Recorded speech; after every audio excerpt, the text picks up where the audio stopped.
Okay, so we're going to conclude chapter number 5. There again, this particular chapter is talking about colonial society on the eve of revolution. We've talked a lot about the ethnicities, the German, the Dutch, the English. We've talked about the different stratifications. We've talked about the religion that was found in the colonial society, especially with the Great Awakening. We want to transition now to the press. One thing that you need to know about the pioneer presses of that day were that few libraries were found in early America, and few Americans were really rich enough or financially sound enough to be able to even buy a book. On the eve of the Revolution, many hand-operated presses would crank out leaflets, pamphlets, and journals signed with pseudonyms. There were colonial newspapers. Newspapers typically contained dull essays and commentaries. As far as this particular slide of notes, the most important thing that you need to see is the Zenger trial. All right, and with that, there again, we want to go now to the whiteboard and sort of give the rundown as far as the happenings of this particular case in 1734. So I'm going to move now to the whiteboard here and try to get this thing situated in a way where you can see it.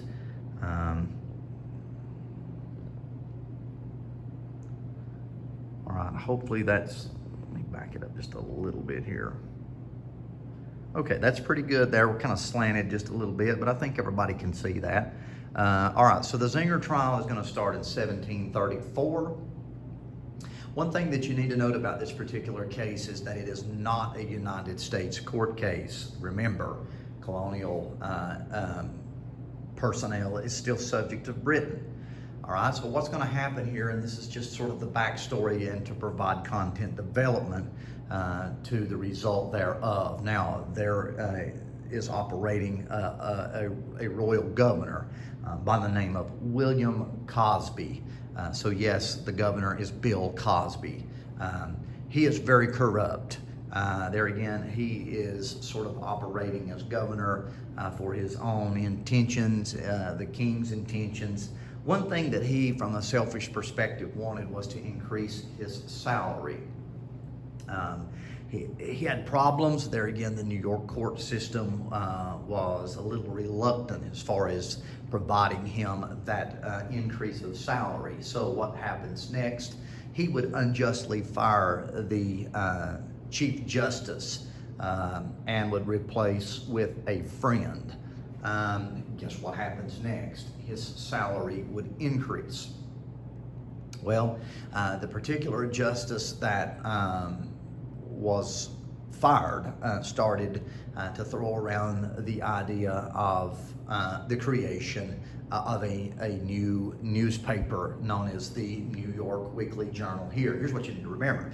During this time period, there's only one New York paper, which is known as the Gazette. So the judge who's dismissed wants to create a new paper called the New York Weekly Journal. And John Peter Zenger, all right, publishes a lot of articles. He's not a writer, he's a publisher. He publishes a lot of articles that have the tendency to throw shade at the governor. So what happens next? The governor arrests Zenger for libel. Of course, in that day, libel is publishing things against the government, okay? Coming across very seditious, as you see here. The governor, there again, is angered. And as a result of the libel, Zenger will spend 10 months in prison. So what happens next? Zenger lawyers Andrew Hamilton, not to be confused with Alexander Hamilton or any connection for that matter. He is one of the most renowned lawyers in colonial society.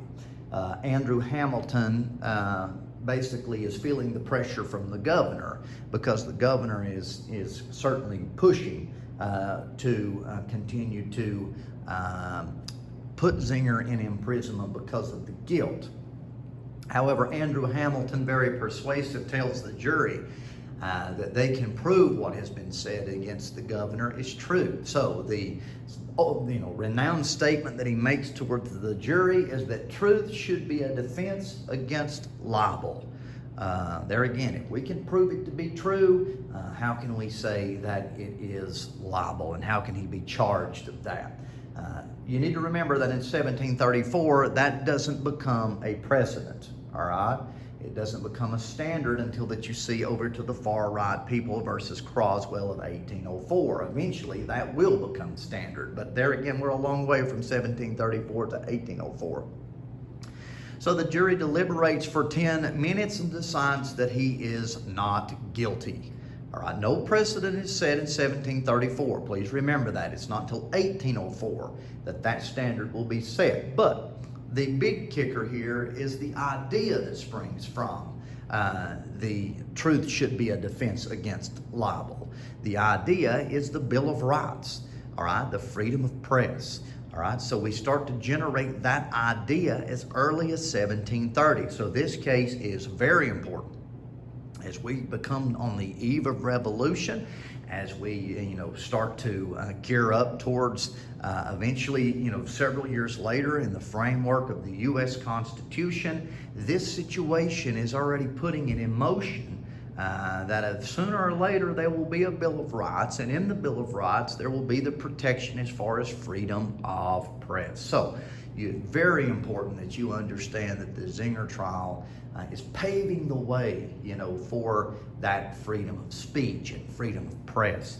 So there again, that's why we sort of took the initiative to come over to the whiteboard and give you a little greater detail as far as the Zenger case or Zenger trial of 1734.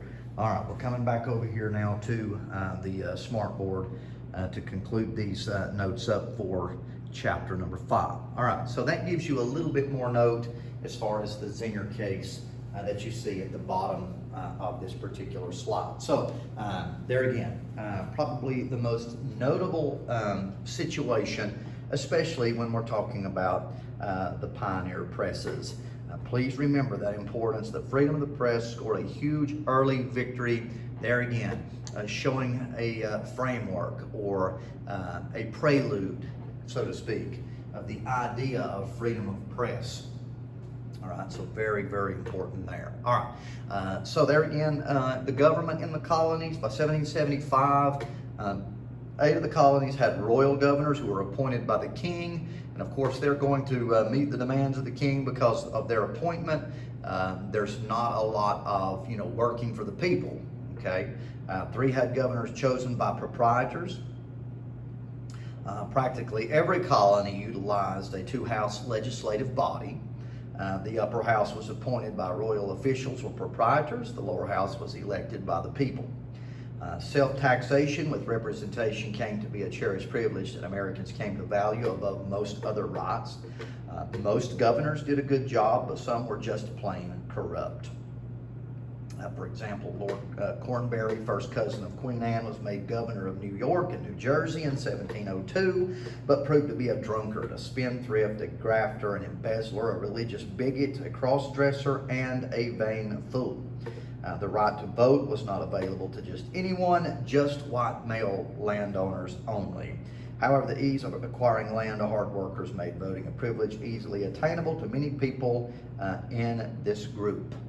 Okay, so but by the time of Revolution, most were royal governors because the British government wants to have, their hands on everything by then that is transpiring in the colonies. All right, so some of your common features, there again, sort of we've already repeated that. Almost all colonies used a 2-house legislature. Religious property owning requirements for voting. All right, so that is all of the notes for chapter number 5. There again, I would be ready for a short quiz for chapter number 5 at the beginning of next week. Have a great day.